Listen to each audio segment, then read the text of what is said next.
Hi everyone, welcome back to my channel, Made You Book. My name's Gretchen, and today we're going to be talking about the 8th book that I've completed from the Booker Prize long list, which is The Bee Sting by Paul Murray. So The Bee Sting is, in general, a sweeping family saga, and it is drama to the nth degree. There is so much going on in this book that we need to talk about.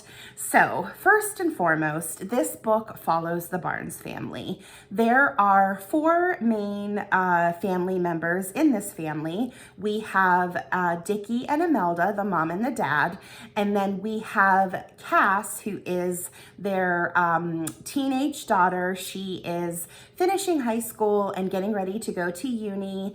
And then we have PJ, who is the little brother, and he is 12 years old.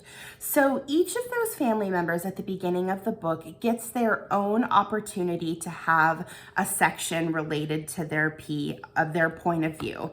So we start with Cass, and we learn that we learn not only about Cass, her college aspirations, the way that she is coping with being a teenager and moving off to college soon. We learn that she has a best friend named Elaine, and that's not the best relationship. It's actually quite toxic, and we learn about that very soon. And we also learn at this point in time that the family is being hit with the repercussions of the 2008 financial crisis that happened pretty much globally, I would say. I don't think anybody was immune from that financial crisis. So we learn about that in Cass's perspective. Now, one of the ways that Cass deals with this is she turns to partying, and instead of being immersed in her studies and trying to get good grades and finish up her tests to go on to college with honors, she gets into partying and drinking, and it really takes a toll on her. It takes a toll on her relationships with her friends, with her family, as well as it takes a toll on her body. From Cass's perspective, we transition into PJ's. PJ is a 12-year-old boy. He is quite sensitive. We learn about his relationship with his friends. We also learn that he is being bullied. He is being bullied because of something that is that's a storyline involved with his father. I'm gonna try so hard not to get into spoilers with this book because there's just so much going on. But we eventually learn that PJ, for being as young as he is, he has a lot on his plate. He's going through a lot, and we learn about his plans for coping and dealing with that bullying and trying to get away from his family. From PJ's perspective, we move into the mom. Her name is Amelda, and we learn that because of that financial crisis that's happening, she is a stay-at-home mom, and she has been used to kind of living a life of luxury. She's not used to pinching pennies, and now all of a sudden she is forced to tighten those purse strings and make the necessary adjustments because she can't spend money, and she solely blames everything on her husband. And we learn that it's not just about blaming her husband because of the financial situation they're in. She's harboring a lot of resentment for her husband for reasons that we learn, and there is a lot that gets unpacked during Amelda's section. As a matter of fact, her section is well over 150 pages alone. So we learn a lot about her and her relationship with Dicky, her husband. We also learn about her relationship with Dicky's brother and her father-in-law as well. And once we get through Amelda's section, then we finally get to Dicky. And Dicky's perspective, like Amelda's, not so much PJ and Cass's, but both Amelda's and Dicky's perspective belongs in both the past and the present. So we are really learning everything about them from the time that they met as a couple and all of the things that happened between then and leading up to now. So there is a lot, and it does flash back between present and the past. So with Dicky, we're learning about the impact of that financial crisis on him and the garage that he runs, but we're also learning about his college life and when he moved from their little town to Dublin to attend Trinity. And then also there's kind of that parallel between Dicky and Cass, who is going off to college to the same school that Dicky went to. So there's a lot of interconnection, there's a lot of overlap. There is just so much going on that we're learning about this family, and it is just so fascinating. I could just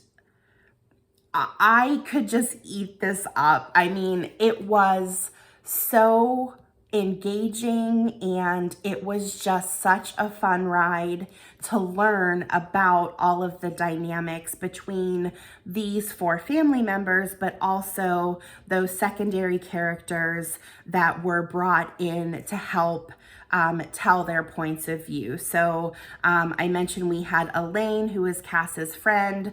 Elaine's father also plays a part in this story. We learn a lot about Frank, who is Dicky's brother, and we also learn about Maurice, who is that father-in-law. And all of those storylines are coming to a head, and it is all building up to something that we as the reader don't really know. We get hints along the way and we get clues, but ultimately we get to the point where we really get to the major source of the problem and why this financial crisis is especially hitting the Barnes family as hard as it is. Now, the other thing about Dicky's perspective is, like I said, we talk about his college life, but we're also talking about what's going on in the present. So he's not only dealing with everything that's happening in his garage, but his way of coping with it is to actually spend the majority of his days in the woods making or building a bunker for the apocalypse, whenever that may come. So he's kind of gone off the rails. He is kind of almost disassociating himself with everything that's going on, and he's putting all of his focus and energy into something that is basically just there, I feel, to take his mind off of all of the crap that's going on around him.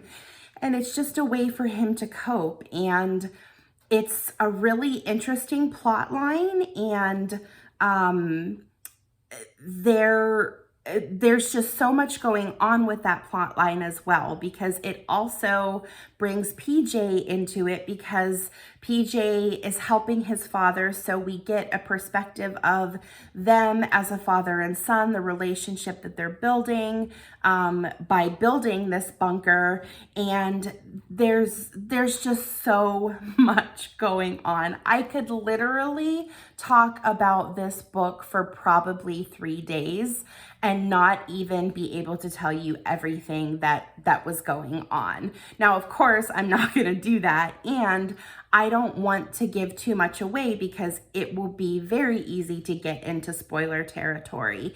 And part of what makes this book so good is the fact when those secrets are revealed and when we learn about those things, some of them are absolutely like jaw-dropping. Some of them were very predictable. I did find myself predicting a lot of the things that were going to happen, but some of them were just like, what? Like, what just happened? Like, are you serious? So that being said, like that's kind of the gist of the story. And then at the very end, everything kind of comes to a head. So everything that we've learned about all of these characters, eventually all of the little puzzle pieces start to fall together. And then within like the last 100 pages, the book just picks up speed, it accelerates, and you as the reader go on a crazy ride.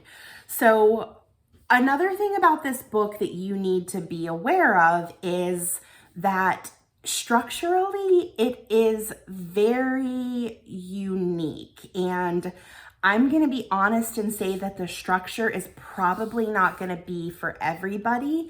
And as a matter of fact, there are parts of it that I'm still not a fan of, even though I really thoroughly enjoyed this book.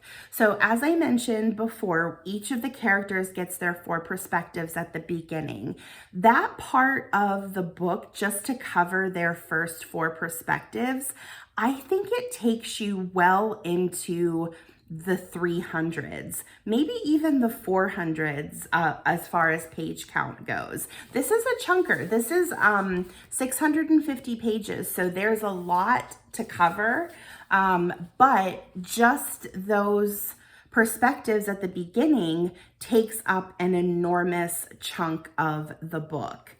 Now, then when we get through those 4 perspectives, something changes. But one other thing before I get into that. So Cass, PJ, and Dicky, their perspectives are all formatted the same way, but Amelda, hers is very unique in the sense that there's no punctuation in Amelda's. And when I say no punctuation, you guys may be thinking, oh, she means quotation marks. No, I mean punctuation. There are no periods. The only punctuation that you will see is an exclamation point or a question mark. That's it. Like, that's it. And I don't know why. I have kind of my theories as to why the author did that. Amelda's section does read very much stream of consciousness. She is kind of going through a chaotic time, so maybe that was stylistically done because they wanted to kind of stress how chaotic she was, that her life was in shambles. It was just one long section, but just be aware that that was kind of weird structurally in the first kind of third of this book. Once we get into the second kind of section of this book, things take another turn where we go from, we switch narratives. We go to second person. So here we are, third person, then all of a sudden we're in second person. And we're in second person for a while. When we get to that second person narrative, one thing that does change is the chapters are shortened. We're once again still focused on different people's perspectives. Each of the chapters is still a different perspective, but they're not as long as they were in the initial part of the book. So things start to pick up, the pace starts to pick up a little bit once we get to that second section. But like I said, remember, it's all second person. Then we get to kind of the third or the very last part of the book, and it completely takes a turn as well. So we're no longer in second person. We move back to third person. And not only does that change back, but the format, the physical format of the book changes. Now, Amelda, all of her sections are still without punctuation, but we go from normal kind of, I hope you can see this, like normal, writing, normal page layout. And then when we get to the final section, which is like the last couple hundred pages, we completely go off the rails here. And we are in a situation where we're not even breaking up the sections anymore with chapters. We are literally plotting out the narratives with their names on the side, almost like it's a script or it's a play. And at that point, things really start to pick up the pace, and you are just flying through the end of this book. And eventually, everything starts to come together. I said all the puzzle pieces start to come together, and then the ending. I don't even know what to say. I don't even know what to say about the ending. I will say this. If you do not want to read a book or invest yourself into a book that is 650 pages to have a satisfying ending, this book is probably going to make you very angry. But I'm kind of still stewing over it. I still can't decide whether I loved the ending or whether I hated it. But I will say it was a choice, and I'm still on the fence as to whether I approve of that choice or whether I'm angry at that choice. But what I will say is it's effective. The way that this book ended, and obviously I'm not going to tell you how it ends.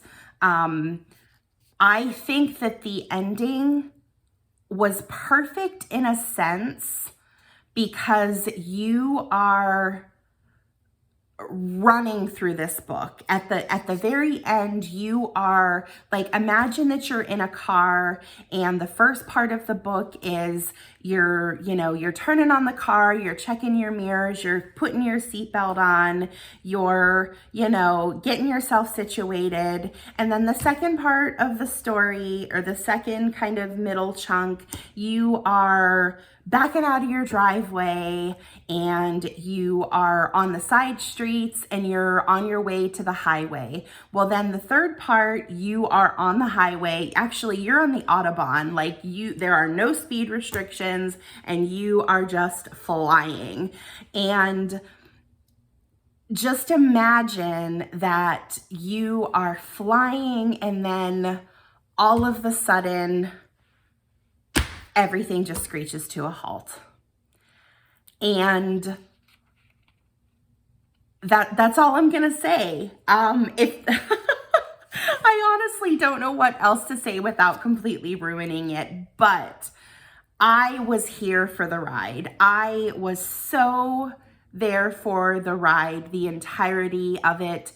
I didn't feel like after it ended, I did kind of just take a minute and I was like, what was that ending?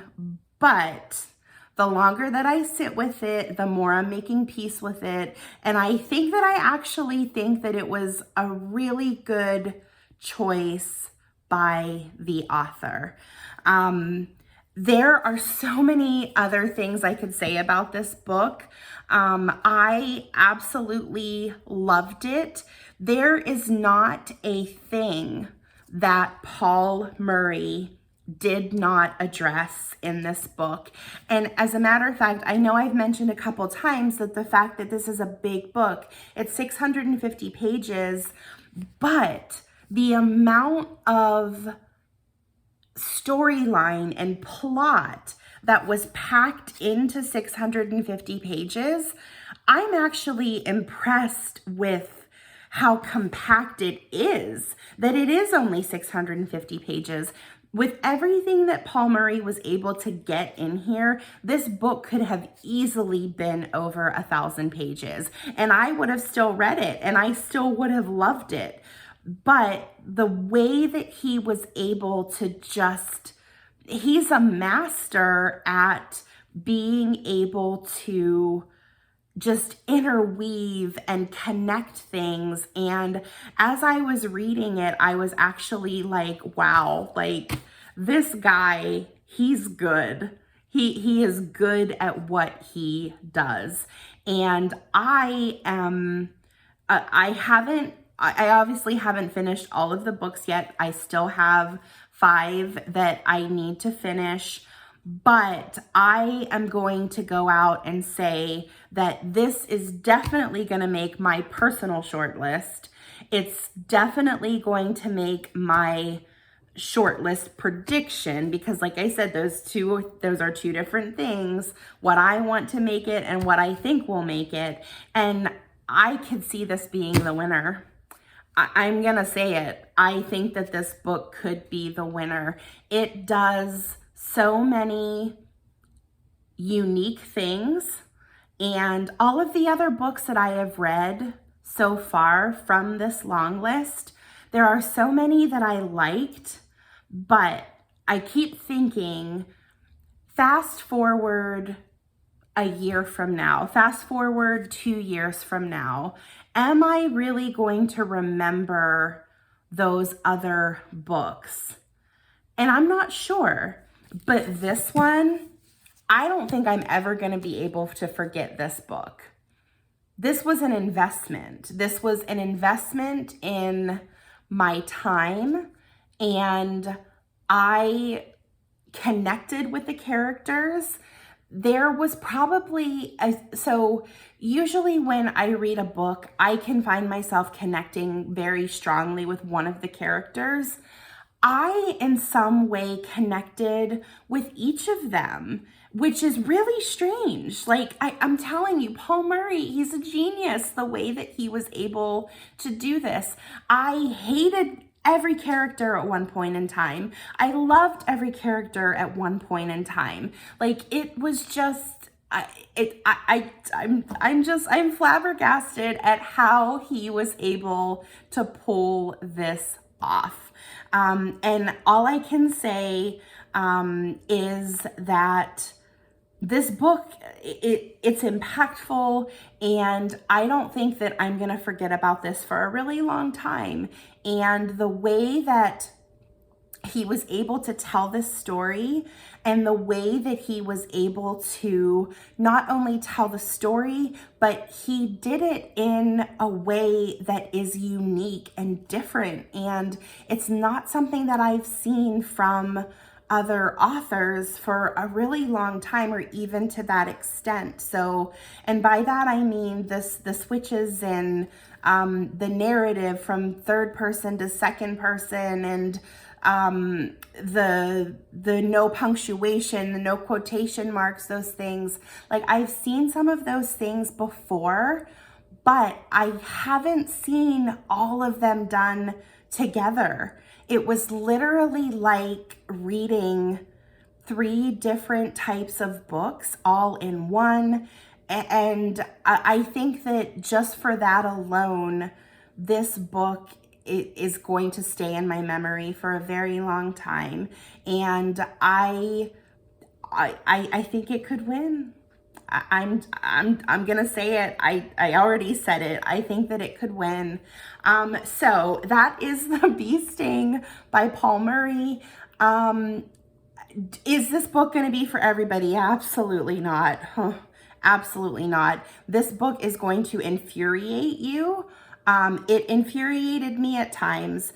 When I got to the Amelda section with no punctuation, oh, I was fit to be tied. I seriously considered not finishing it because I was so frustrated. I was so frustrated because The pacing completely screeched to a halt for me. Cass's section and PJ's section, I flew through, and then I got to Amelda and I actually had to use my brain, and I hated it, but I eventually got used to it, and then it did start to pick up, but it did make me mad, but I persevered, and God, am I glad that I did. I am so thankful. I'm so thankful that I did. I'm glad that I held my own. I'm glad that I stuck through it, because at the end, it was rewarding in its own way. I'm still, like I said, on the fence about the ending. I'm leaning still toward it being perfect, but who knows? But give it a chance. If you think any of those things are going to be deal breakers for you, that's fine. I completely get it. But even if you get through to the ending and you're not satisfied, the rest of the story is enough to make up for you potentially not being a fan of the ending. These characters are going to live with you. They're going to remain with you. And I think that's kind of, at the end of the day, all that matters. You know, we don't always get the answers that we want when we read a book, and that's okay. But if you can connect with a character, if you can relate to the story, and if it can teach you something, then maybe you don't have to agree with the ending. Maybe that's just still a good book because you've learned something and it's impacted you and it's left an impression on you. And this book certainly has done that for me. So I'm gonna stop talking. I'm sorry for gushing so long about this. I hope you give it a chance. If you read this, let me know your thoughts. If you read it and loved it, I'd especially like to know what you loved about it. If you hated it, I want to know that too, because that just makes us all better readers by having those debates. And we'll see you for the next review. I'm running out of time. This book took up a lot of my time, and I'm still waiting for a couple books to come in the mail. I don't know if they'll be here before the shortlist is announced, but fingers crossed, and we will see you back here next time for my next review. Take care, and we'll see you next time. Bye.